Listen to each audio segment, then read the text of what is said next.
Check out carmarshal.com. The link is in the description. They help support us.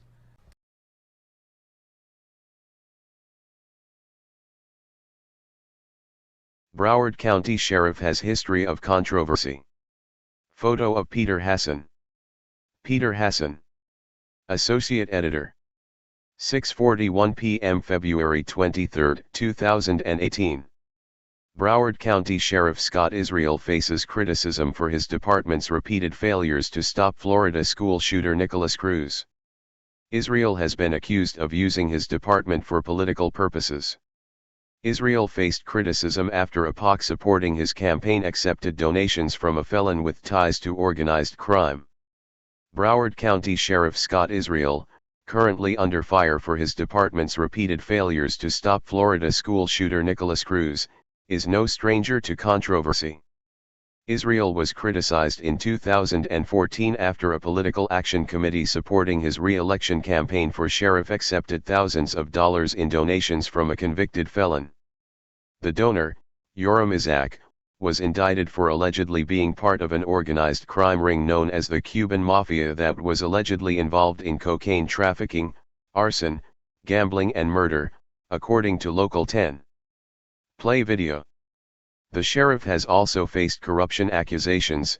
Department employees routinely attended campaign events while on the clock for their taxpayer-funded positions, a Local 10 investigation found in 2016. A Sun Sentinel investigation the same year found that the sheriff had routinely handed out taxpayer-funded jobs to political supporters. The sheriff's response at the time, "Lions don't care about the opinions of sheep." Isreal is now facing sharp criticism for his department's repeated failures to stop Stoneman Douglas school shooter Nikolas Cruz. The sheriff's office was warned repeatedly that Cruz was a school shooter in the making, by both his relatives and those close to him, but failed to act to prevent the shooting. Cruz's guardian told police that the Cruz had bought tons of ammo, used a gun against people before and put the gun to others' heads in the past. Related, the government repeatedly failed to stop the Parkland shooter. Then, when Cruz opened fire at Stoneman Douglas High School last week, Israel's sheriff's deputies stood by as the shooter mowed down defenseless victims. One of Israel's sheriff's deputies, Scott Peterson, stood outside the building and refused to confront the shooter, Isreal admitted on Thursday. 3 other Broward County deputies reportedly waited outside while the shooting was going on, according to a report on Friday. Isreal did not disclose that fact to the public. Tags: Broward County Sheriff's Office, Marjorie Stoneman Douglas High School, Nikolas Cruz, Scott Isreal.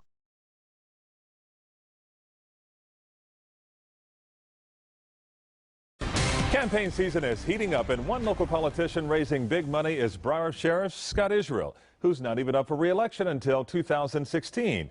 Bob has been following the money, and you won't believe who is listed as one of the sheriff's top donors. Here's Bob's report. The fancy cars rolled into the political fundraiser at Ron Bergeron's ranch in April. It's a fundraiser for the sheriff. It was all for a political committee supporting Broward Sheriff Scott Isreal, the guest of honor at the secretive affair. What fundraiser? But now the committee's reports detailing the money collected have been disclosed, showing that in all $96,000 was raised for Isreal, and leading the list was developer Yoram Itzhak, who gave $5,000 personally, with another $15,000 coming from companies listed at his North Miami building. Mr. Itzhak, hi. When I tried to say hello to Itzhak, one of his cohorts spies the camera. Bob Norman, my name's Bob Norman. Grabs it with his hand and spins it away, then promptly accuses us of attacking him. Sir, where you are? Why are you attacking people? For a law enforcement booster, Itzhak has had his share of controversy and trouble.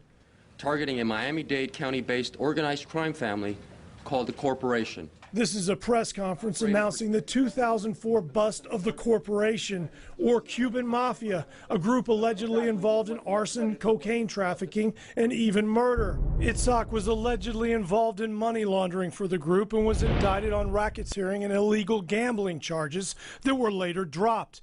He cooperated with the feds and pleaded guilty to tax evasion for sins of probation. A federal prosecutor later wrote that Itzhak wasn't involved in the criminal activity and wasn't aware money going into his businesses was coming from the Cuban mafia. In 2003, Itzhak was also convicted of trying to board a flight at Fort Lauderdale Hollywood International Airport with a loaded pistol. The Israeli-born Itzhak has purchased tens of millions of dollars worth of property in Broward. The Miami-Dade Commission loudly rejected Itzhak because of his past. One of the principals in this corporation was convicted of tax evasion. The commission pulled a $3 million grant from a Liberty City shopping center development when it learned that Itzhak was involved. Because I really don't want to have my name on this. I wanted to ask Itzhak about that as well. You want to tell me what it's about? His financial contributions to the sheriff of Broward County, Scott Isreal. I know nothing about that, but you know, make an appointment to call him. Okay. He'll be happy to talk to you, I'm sure. I did call Itzhak's office, and he didn't respond to my request for an interview, and neither did Sheriff Isreal. But those requests still stand. Bob Norman, Local 10 News. The Political Committee sent an email to Bob stating it was, quote, grateful for Itzhak's support, but late this afternoon, Itzhak's attorney claimed in an email that Itzhak had not given any money to the sheriff at all. Bob will continue sorting this one out. Election season is heating up in South Florida, so it's not surprising we have our first big campaign controversy. In a primary featuring several challengers in the Broward Sheriff's race, opponents accused the incumbent top cop of misusing on-duty BSO personnel for his own political advantage. Investigator Bob Norman jumps on the campaign trail in a story you'll see only on Local 10. We need somebody in the Senate who is sensitive to what that really means. At a political forum at the Kings Point condos for senior citizens Wednesday afternoon, local candidates vie for votes. Any other questions? Not there is Broward Sheriff Scott Isreal, Thank you, who's in the midst of a campaign himself. BSO employee Patty Lynn, all there at the political event on the taxpayers' dime. It's improper because they're taking resources from the citizens. Taxpayers give the sheriff's office $750 million to run this agency to provide public safety. It's a waste of resources. Two of the sheriff's Democratic opponents, Willie Jones and Jim Fondo, both say it's unethical and possibly worse. I think it borders on illegal. It's an honor for me to speak on behalf of Sheriff Scott Isreal. Here's Israel's executive officer, Russell DePerna, giving a campaign speech for Isreal, wearing his BSO star. Obviously, Scott Isreal can't be everywhere, so he sends his people to fill in for him. Lynn, meanwhile, is a fixture at campaign events, passing out BSO flyers, some with prominent photos of Isreal. She's in her BSO uniform. Patty, how are you? I don't believe she should be here at all. So you're at all these political events working for the sheriff? I'm working for the sheriff in 13 Democrat of the Year awards. Here he is in full uniform at a Kings Point political event in October, videotaping the sheriff's campaign speech. Good, Bob. I caught up with Goldberg outside last week's event. Yeah. Do you have a law enforcement reason to be in there? Give PIO a call. They'll be more than happy to answer any questions. It looks like, as a captain, you're doing political work for the sheriff while you're on duty. Call PIO, Bob. You're not going to answer that? Have a great day, Bob. Thank you. Goldberg was also a fixture in Isreal's 2012 campaign when he was just a jail guard. After his election, Isreal leapfrog promoted Goldberg all the way to captain. Isreal refused to be interviewed, and BSO Media Relations said that Lynn goes to the meetings as part of, quote, community outreach, and command staff like Goldberg goes in case there's a question from the crowd. I want to depoliticize BSO. Prior to winning office in 2012, Isreal promised to take politics out of policing. We're here at the Lowe's Home Improvement Center on Federal He accused then Sheriff Al Lamberti of, quote, shameless promotion for holding document shredding events that included his face on the side of privately owned trucks. But when Isreal took office, he simply had his own face put on shredding trucks and continued the practice. I will not be spending money on bagels with the sheriff. Isreal also railed at Lamberti for using BSO resources at his so-called coffees with the sheriff. For shameful self-promotions. But now Isreal is doing the same thing at area McDonald's, only with free ice cream instead of coffee. The department has become 100% more political since Scott Isreal's come in here. In Tamarack, Bob Norman, Local 10 News. The primary vote for sheriff and other local contests will take place on August 30th. Let's take news with new information we have uncovered about the confessed killer Nicholas Cruz. We've obtained police reports and calls made to police from the home where he was staying in Lantana. Local 10 News investigator Amy Gualtieri live now in Parkland with more on this. Amy. Well, Calvin, this series of calls to the Palm Beach County Sheriff's Office outlines once again Nicholas Cruz making threats involving guns. This time just about 2.5 months before this tragic school shooting. After his mother's death in November, Nicholas Cruz and his brother went to live with a former neighbor, Roxanne Deschamps, in this mobile home in Lantana. 911 records obtained by Local 10 News show Palm Beach County deputies were soon called there. In late November, deputies responded after a fight between Cruz and Deschamps' son, Rocky. Cruz was upset after misplacing a picture of his late mother. Deputies say he was sorry for losing his temper, and the Deschamps signed a refusal to prosecute form, so deputies did not make an arrest. Another call from the home alleged Cruz bought a gun from Dick's and was going to pick it up, had bought tons of ammo, and alarmingly, had put the gun to others' heads in the past. It's not clear if deputies searched for those weapons. Cruz left to live with a friend a short time after. The next call regarding that home was February 14th. Hey, we need you all's assistance in Lake Worth. What's going on there? This is relative to the active shooter incident that we're working in Parkland. BSO asked deputies to make contact with Deschamps, who reportedly already knew Cruz was involved. Does this family know that their son is the shooter? Undoubtedly, yes. No one immediately answered the door, but this man came outside, who a source tells me is Deschamps' son, Rocky. I'm not going to say anything. Why? I don't need to. This is ridiculous. A day after the Parkland shooting, Deschamps filed court papers seeking control of Linda Cruz's estate. We learned the vehicle parked in her driveway is registered to Linda Cruz. We're just trying to get her side of the story because, as you mentioned, which you guys will eventually.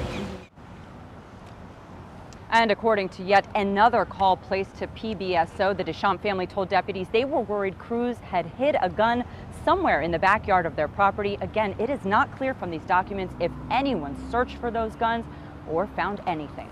We're live in Parkland. I'm Amy Gualtieri, Local 10 News. Okay, County, this is Charlotte County Cop Watch, and I wanted to explain what fair use is. You can use pieces of your news articles if you're doing it for news reporting, you have commentary, and you're doing it for education purposes. So that's what fair use is, as you can see right here. Another reason why I wanted to make this video is to let you know I have just joined with Patreon. A nice thing with Patreon, I make no money on YouTube. They took the money away years ago, and so this is another way to give, and it's a nice thing too because you can give monthly. You can give $1, $5, $10, whatever. I do 4 to 5 hours a day on trying to wake the sheep up on how corrupt it is and different ways that you can fight the corruption. So Patreon is a way that you can do it, and then of course the old way is still there. Donate to Sheriff County Cop Watch with PayPal or credit card. So keep that in mind. 4 to 5 hours a day. I make no money, but the corruption happened to me and I'm sick of it, so I'm trying to wake people up.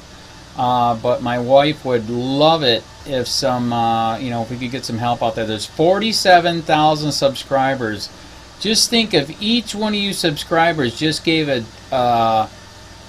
let's say, actually, yes, $1 a month. 47,000 subscribers gave $1 a month. That would be awesome. That's not going to happen. But anyways, that would be great if it did happen. But, do the math in your head. Just think about it. Like I said, 4 to 5 hours a day. I get no money from YouTube. YouTube has gone nuts. You can't do anything anymore. They're taking the money away everywhere. So these are a couple different ways that you can still help out with all this time that I put in. And as you know, I'm in a special situation where, at least I can do it, 4 to 5 hours a day. We have a cleaning company during the day. That's what allows me to do this, and we're debt free. So This is my hobby. I don't go fishing and all that other crap. I try to save the world. So help me out to make the wife happy, man. In fact, if you guys did give $1 a day, and there was 47,000 of you, and you did it, and each of you gave $1, and that was every month, oh my God, yes, I could quit. I could start suing them. Another idea too that we have is, you know, if I got, you know, some funds, we could actually contact everyone that has been ticketed and or arrested and put in jail and start sending them postcards to let them know we're here, and to see if everything went all right, and if it didn't, find out their story. So we could even do more investigations and more lawsuits. Lawsuits take money. So just think about that. You know, 47,000 of you so far right now. You know, $1 a day. I mean, $1 a month on Patreon, or $5 a month Patreon, 10, 20, whatever. Just do the math in your head. Help out. This is a lot of work every single day. Thanks.